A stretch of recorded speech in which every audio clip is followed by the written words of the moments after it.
अब हम लोग सॉल्व करने जा रहे हैं उसी चैप्टर का इलेक्ट्रिकल पावर या इलेक्ट्रिक पावर। इलेक्ट्रिक पावर किसे कहा जाता है? तो इलेक्ट्रिक पावर, तो वो पावर सिंपली हम लोग क्या करते हैं, पावर को डिफाइन करते हैं the rate of doing work से।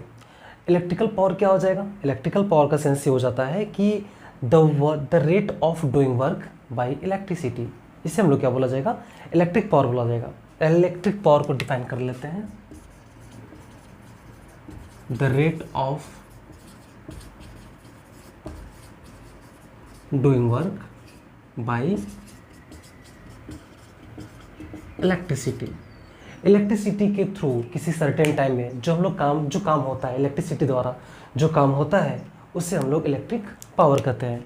सिंपली इसको हम लोग वाट, इसकी एसआई यूनिट होती है ना, वाट या किलोवाट, किलोवाट आपने सुना होगा, इसकी एसआई यूनिट होती है। इसके लिए जो फॉर्मूला निकल के आता है P इक्वल टू जो होता है W/T होता है, P इक्वल टू W/T। सिर्फ एक ही फॉर्मूला नहीं, इसके लिए कई फॉर्मूले होते हैं।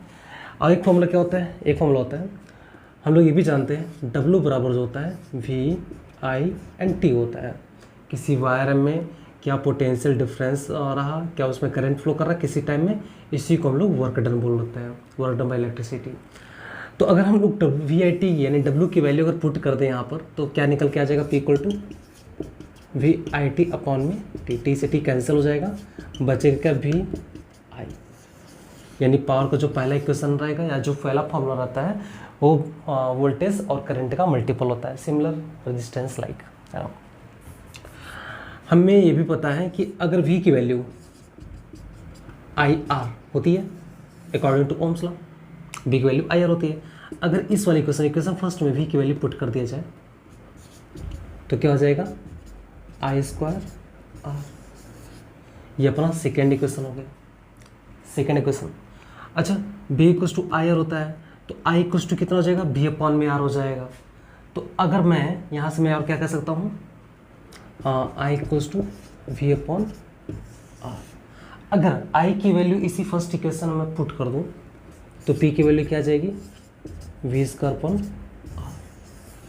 ये तीन फॉर्मूले जो होते हैं पावर के होते हैं, करंट और वोल्टेज के रेफरेंस में, करंट रेजिस्टेंस के रेफरेंस में, और वोल्टेज और रेजिस्टेंस के रेफरेंस में। ये तीन फॉर्मूले होते हैं, ये तीन इंपॉर्टेंट है, 1 2 3। चलिए एक क्वेश्चन देखते हैं, इलेक्ट्रिकल का ही, इलेक्ट्रिकल पावर का क्या कहा जाए? इलेक्ट्रिक पावर में एन इलेक्ट्रिक बल्ब, ये बहुत ज़्यादा क्वेश्चन पूछता है, rated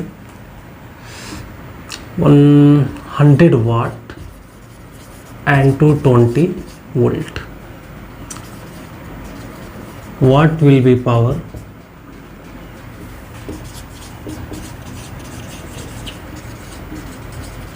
when it is operated with 110 volt. आपको पावर सिंपली क्वेश्चन में कह रखा है कि एक इलेक्ट्रिकल बल्ब है जिसमें 100 वाट और 220 वोल्ट मार्किंग की गई है, रेटेड किया गया है। तो पावर क्या होगा जब इसको 110 वोल्ट के सोर्स से ऑपरेट किया जाएगा। तो ऐसे क्वेश्चन सॉल्व करने के लिए देखो यहाँ पे केस दो बन रहा है, एक केस ये बन रहा है, दूसरा केस ये बन रहा है। पहले केस से काफ़ी कुछ हिंट दे रखा है। हिंट क्या दे रखा है? आपको पावर दे रखा है 100 वाट, है ना। जब 220 वोल्ट के साथ इसको ऑपरेट किया गया तो 100 वाट का पावर कंज्यूम किया, है ना, 220 वोल्ट। सेकेंड केस में बोला गया है, कि अब पावर आपको पता करना है जब इसको 110 वोल्ट के सोर्स के साथ ऑपरेट किया जा रहा है। तो सिंपली देखो दोनों ही केस में एक चीज कॉमन होगा, करंट तो कॉमन हो नहीं सकता, रेजिस्टेंस दोनों में क्या होगा? कॉमन होगा। जो बल्ब है, अब बल्ब की जो रेजिस्टेंस होगी वो तो फिक्स होगी, है ना, बल्ब की रेजिस्टेंस फिक्स होगी। सोर्सेस चेंज हो रहा है, रेजिस्टेंस तो फिक्स होगा। तो देखो, तो हम लोग सिंपली क्या कर ले, रेजिस्टेंस फाइंड आउट कर ले। पहले केस से हम लोग रेजिस्टेंस फाइंड आउट कर सकते हैं। अभी जस्ट फॉर्मूला हमने सीखा कि पावर जो होता है V²/R के भी इक्वल होता है। ये फॉर्मूला भी जस्ट हमने सीखा।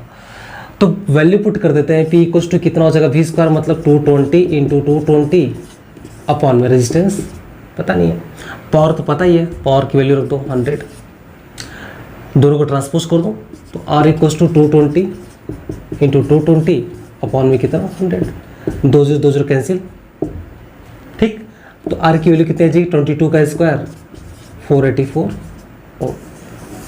रेजिस्टेंस आ गया। अब इसकी वैल्यू यहाँ से पुट कर दो, यहाँ पे केस 2 में देखा जाएगा। तो केस 2 को सॉल्व करने का सेम फार्मूला P बराबर V स्क्वायर अपन R।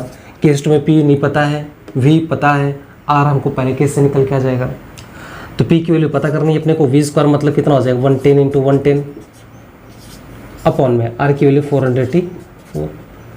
इस 110 को हम लोग क्या लिख सकते हैं 11 इंटू 11 इंटू कितना हो जाएगा 100 अपॉन 484, ठीक। या 11 इंटू 11 को हम लोग क्या लिख सकते हैं 121 लिख सकते हैं। 121 से इसको डिवाइड करेंगे 4 बार में कटेगा, 4 से ये 100 25 टाइम में कटेगा, यानी 25 वोल्ट क्या जाएगा आपके पावर कंज्यूम होगा। अब कुछ लोग ये सोच रहे होंगे, दिमाग लगाओगे कि अगर पावर 100 वाट है, वोल्टेज 220 वोल्ट है, यानी वोल्टेज क्या हो रहा है आधा हो रहा है, वोल्टेज अगर आधा हो रहा है तो पावर भी क्या हो जाएगा आधा हो जाएगा। बट ऐसा नहीं होता, ऐसा दिमाग क्योंकि हमें एग्जाम है ना न्यूमेरिकल, ये ऑप्शनली पूछा जाता है। अगर ऑप्शनली पूछ देगा तो आपको ऐसे ही दिया जाएगा, ऑप्शन दे दिया मान लो 20 वाट 25 वाट 50 वाट एंड 100 वाट, ऐसे ऑप्शन मान लो दे रखा है आपको। तो सिंपली कुछ बच्चे ऐसे सोच सकते हैं, हाँ वोल्टेज अगर कम हो रहा है, आधी हो रही है, तो पावर भी आधी होनी चाहिए। हाँ, तो ऐसा कुछ होता नहीं है, ऐसे कुछ नहीं, हम लोग सॉल्व करेंगे इस तरीके से। आंसर कितना आएगा 25 वाट पे आपको टिक करना है।